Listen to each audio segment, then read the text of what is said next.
Okay, so Emmanuel Thompson, like you said, Prospect MMA podcast. I hope it's visible and you can see it.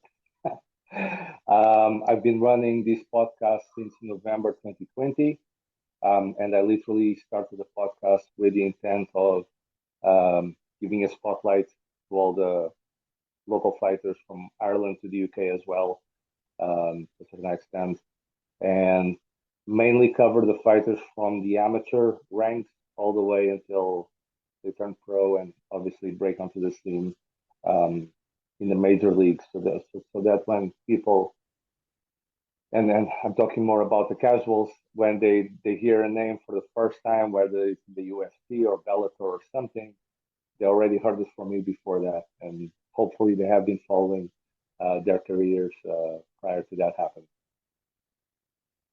Now, has that happened with some fighters already, like Ian Gary, maybe, or some of those? Yes, yes, it has happened with a few, yes. Which obviously, um, yeah, we can go. Ian Gary, I obviously covered him before he was even in the UFC, when he was in the Cage Warriors doing his run towards the welterweight title, yeah, which he won and defended.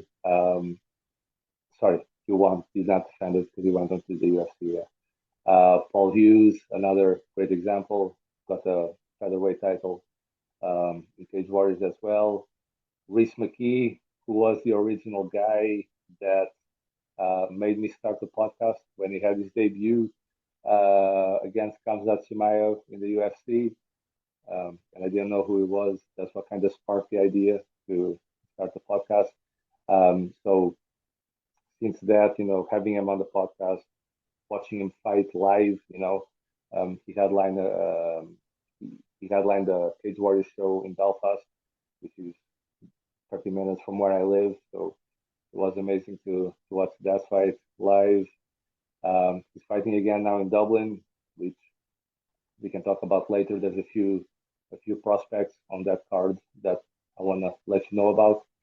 Um, but yeah, there has definitely been a few. Again, there's a few guys on that card that are making the debut at Cage Warriors. Um, that I have been following them since they were amateurs. Um, I'll let you know another name, Ryan Shelley. I literally covered them as I had started the podcast. The first event that was happening was Clan Wars behind closed doors. This was during the pandemic, so there was no live crowds allowed. So I had to watch it from home like everybody else. And there was this guy called Ryan Shelley, um, who got a beautiful submission in the second round, and that was his last amateur fight. Had him on the podcast after that. He announced on the podcast he was going pro. 2 years later, he's now 6-0 as a pro, and he's going now for the 7-0 um, at Cage Warriors. So that's one example of one of the fighters that I had the pleasure of catching him at that specific turning point of their career from amateur to pro. Yeah.